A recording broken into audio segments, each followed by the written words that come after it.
લક્ષ્ય ન્યૂઝ, એક નજર, એક લક્ષ્ય.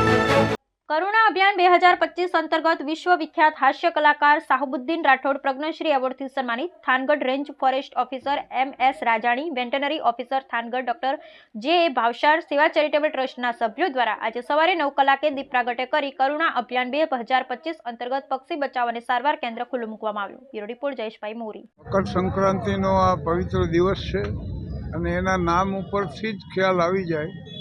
ધન રાશિમાંથી સૂર્ય મકર રાશિમાં પ્રવેશ કરે છે. બીજું નામ ઉત્તરાયણ છે ને, એટલે ઉત્તર તરફનું પ્રયાણ. અને આ દિવસો બહુ પવિત્ર દિવસો ગણવામાં આવે છે.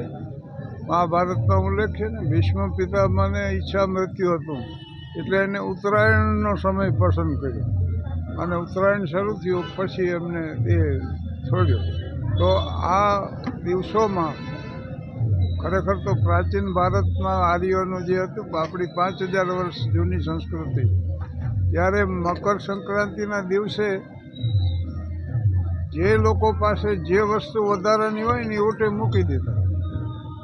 અને એવું 1 ગ્રામ એટલે આખું એક કુળ જ ગણાતું હોય કે કુળમાંથી ગ્રામ બચ્યું હોય. તો બાળકો જે ઘરે થાકી જાય ને એ ઘરે સૂઈ જતા અને જે ઘરે ભૂખ્યા હતા એ ઘરે જમી લેતા. અને જે વસ્તુ વધારાની હોય ત્યાં પછી ગાય હોય ને ભેંસ હોય ને બળદ હોય ને ખેતીના સાધનો હોય ને, પણ જેની પાસે જે વધુ હોય એ મૂકી દે. તો આજે એ અવશેષ રૂપે હજી જળવાઈ રહ્યો છે. આજે માણસો આપે છે, ગાયોને ઘાસ નાખવામાં આવે છે, ગરીબ ગરબાઓને આપવામાં આવે છે, દાન પુણ્ય કરવામાં આવે આ દિવસે. અને આ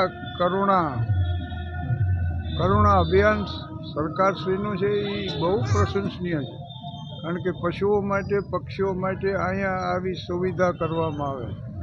પછી ફોરેસ્ટ વિભાગ એને સહકાર આપે છે. અને પશુપાલન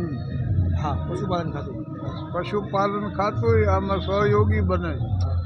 અને પતંગો તો ઉડે. હું આ 12 તારીખે ખંભાત હતો, 11 તારીખે ગાંધીનગર, પછી અહીંયાથી 12 તારીખે ખંભાત. અને ખંભાત તો બહુ મોટું પતંગોનું ત્યાંથી જાય છે બધેથી. પછી ખબર પડી કે 12 મહિના અમુક પરિવારો પતંગ બનાવવાનું જ કામ કરે છે. પછી મકર સંક્રાંતિ ઉપર એનું વેચાણ. અને જયપુર, અમદાવાદ બધે અહીંયાથી જાય છે પતંગ. એટલે પતંગોનું પર્વ છે, લોકો આનંદ માણે છે, ઊંધિયું ખાય છે, ઉપર ચડે છે ધાબા ઉપર, લહેરથી આ દિવસ પસાર કરે છે.